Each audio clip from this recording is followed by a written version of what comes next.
देखा गुरु नानक साहब के जो पैर थे वो काबा की तरफ थे। वो गुस्से में चिल्लाया कि ये कौन काफिर है जो कि काबा की तरफ पैर करके पड़ा है, और उसने गुस्से के अंदर आके उनके पैरों को झटका दिया, दूसरी तरफ किया। तो हमारे ग्रंथ के अंदर दर्ज जो किस्सा है उसके अंदर ये है कि काबा भी उस समय हिल गया, जिधर गुरु नानक के पैर जाते थे काबा उधर मुड़ता था। तो वो जोर से चिल्लाया, ये कोई हजरत है, ये कोई औलिया है।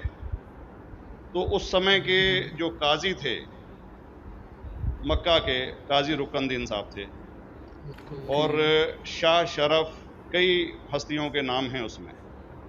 तो मैं ये जानना चाहता हूँ कि ये वर्जन को आप मतलब एग्री करते हैं? अस्सलामुअलैकुम दोस्तों, कैसे आप सभी लोग? उम्मीद है ठीक होंगे, खैरियत से होंगे। दोस्तों आज हम जिस वीडियो का रिएक्शन करने वाले हैं, जो वीडियो देखने वाले हैं, बहुत ही इंटरेस्टिंग वीडियो होगी, जो कि एक सिख भाई हमारे डॉक्टर जाकिर नाइक साहिब से क्वेश्चन करते हैं गुरु नानक साहिब के हवाले से कि क्या उनके बारे में जो ये मशहूर है बात कि उन्होंने जिस तरफ जब वो काबे में गए हज करने के लिए तो उनकी टांगें जिस तरफ जाती थी तो काबा उस तरफ हो जाता था। तो इसमें कितना सच है? सच तो ये नहीं है। खैर, डॉक्टर जाकिर नाइक साहिब के ज़ुबान से आज हम सुनने वाले हैं। सो लेट्स सी दोस्तों। मैं इस प्रोग्राम में आने में थोड़ा सा देर हो गई मेरे को, और अगर मैं यहाँ नहीं आ पाता तो शायद अपने आप को ज़िंदगी भर माफ़ नहीं कर पाता। आगरा की सरजमी पर आके आपने ये जो रोशनाई जगाई है, ये वाकई में हम तो उस अल्लाह ताला से दुआ करेंगे,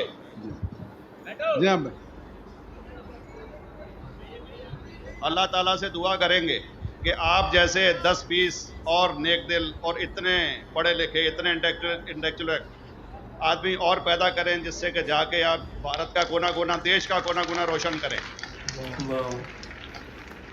तहे दिल से स्वागत आपका। मेरा एक छोटा सा सवाल से पहले थोड़ा सा, एक हमारे भी गुरु ग्रंथ साहब के अंदर गुरु नानक साहब ने पूरी दुनिया का चक्कर लगाया, जिसके अंदर मक्का मदीना भी शामिल है। और जैसा कि एक सवाल इससे पहले हो चुका है कि गैर मुस्लिम जो है मक्का मदीना में अलाउड नहीं, या वहाँ का कैंटोनमेंट जो है अलाउ परमिशन नहीं देता। मगर ये तो तय है, आप मानते हैं, इस्लाम मानता है, हम मानते हैं, हमारे ग्रंथों के अंदर दर्ज है। गुरु नानक साहब के 2 चेले थे, एक बाला और एक मर्दाना, एक हिंदू और एक मुस्लिम। मर्दाना की बहुत ख्वाहिश थी कि मुसलमान जब तक पूरा मुसलमान नहीं कहलाने का हकदार, जब तक कि वो काबा का दर्शन ना कराए, तो गुरु नानक साहब उसको लेके और काबा गए। हमारे ग्रंथ के अंदर जो दर्ज है कि जब वो वहाँ पहुँचे, उन दिनों बहुत लंबा ये किस्सा है, 1 साल लगता था, और वो रूट सारा उसका वर्णन है। और वहाँ जब मक्का, जो मस्जिद के बाहर साथ ही एक दीवार थी जहाँ पर के भारत के जो मुसलमान दर्शन करने जाते थे काबा के, वो उनको वहाँ ठहराया जाता था। वहाँ की देखभाल जो करता था वो मुल्ला जीवन करता था। जब गुरु नानक साहब अपने चेलों के साथ में वहाँ पर पड़े थे, तो सुबह जब मुल्ला जीवन वहाँ की सफाई करने के लिए आया, तो उसने देखा गुरु नानक साहब के जो पैर थे वो काबा की तरफ थे। वो गुस्से में चिल्लाया कि ये कौन काफिर है जो कि काबा की तरफ पैर करके पड़ा है, और उसने गुस्से के अंदर आके उनके पैरों को झटका दिया, दूसरी तरफ किया। तो हमारे ग्रंथ के अंदर दर्ज जो किस्सा है उसके अंदर ये है कि काबा भी उस समय हिल गया, जिधर गुरु नानक के पैर जाते थे काबा उधर मुड़ता था। तो वो जोर से चिल्लाया, ये कोई हजरत है, ये कोई औलिया है।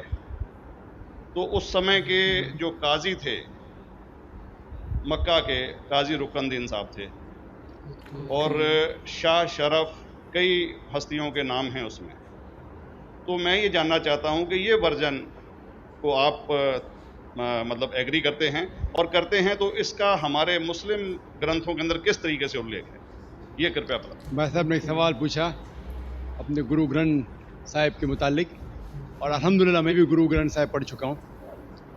और जिस तरीके से, क्योंकि वक्त मुख्तसर सा होने की वजह से मुझे वक्त नहीं मिला कि गुरु ग्रंथ को भी कोट करूँ।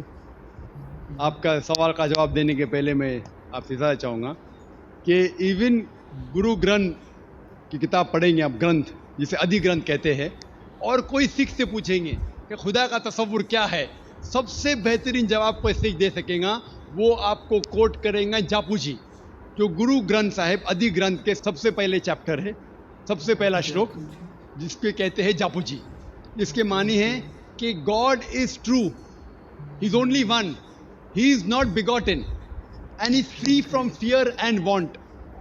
क्योंकि मैंने अंग्रेजी में पढ़ा हूँ इसलिए मैं अंग्रेजी में से कह रहा हूँ कि खुदा एक ही है, वो हक है और वो ना किसी को जना है ना किसी को जनेगा, और वो इमॉर्टल है, ना कभी मर सकता है।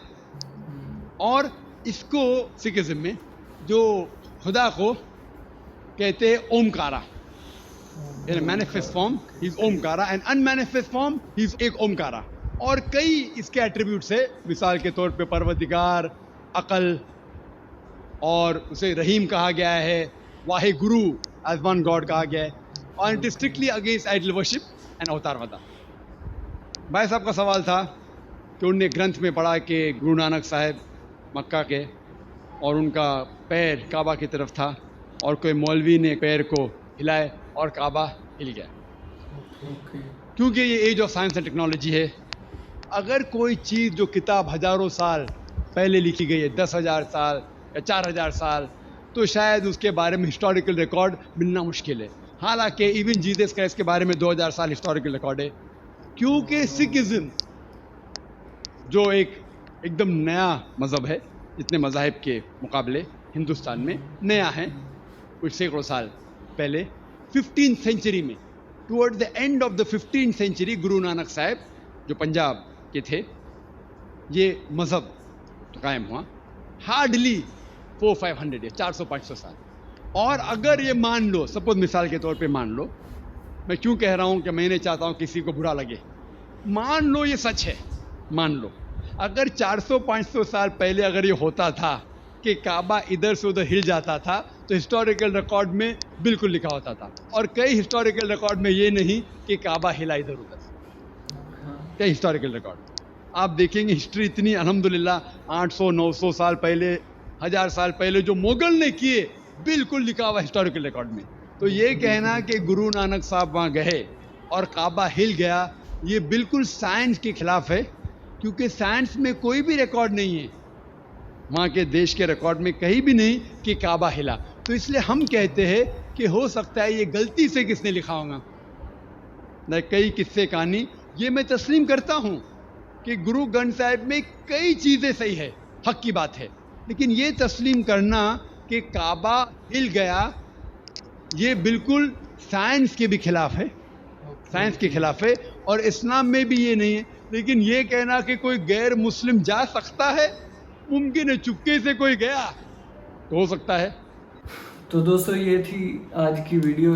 डॉक्टर जाकिर नाइक साहिब ने बहुत ही अच्छा आंसर किया हमारे सिख भाई को। दोस्तों इसमें जो मेरे माइंड में क्वेश्चंस आए कि एक नॉन मुस्लिम तो काबे में इंटर नहीं हो सकता, तो गुरु नानक साहिब किस तरह इंटर हो गए, ये भी एक बड़ा क्वेश्चन है। तो अगर वो मुस्लिम ना होते तो वहाँ पे उनको इजाज़त नहीं मिलती। हाँ, अगर वो वहाँ पे दाखिल हुए अकॉर्डिंग सिखिज़म बुक्स के अकॉर्डिंग, अगर वो दाखिल वो हुए गए तो वो होंगे, ज़रूर हो सकता है। तो अगर वो गए तो फिर वो मुसलमान थे, अगर उन्होंने फिर मुसलमान अपने आप को शो करवाया।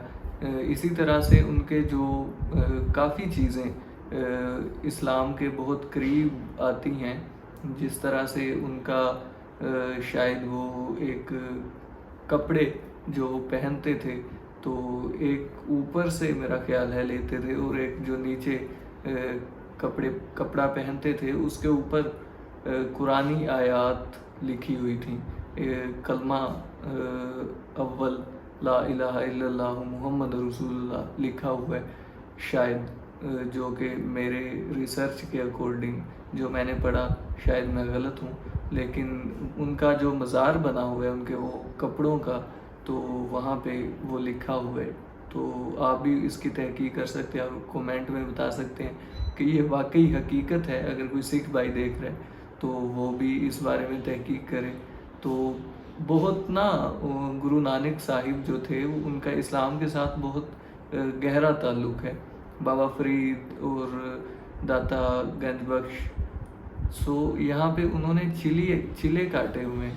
तो अगर देखा जाए तो इस्लाम के बहुत करीब हैं गुरु नानक, लेकिन उन्होंने ये शो नहीं करवाया कि मैं मुसलमान हूँ या हिंदू हूँ।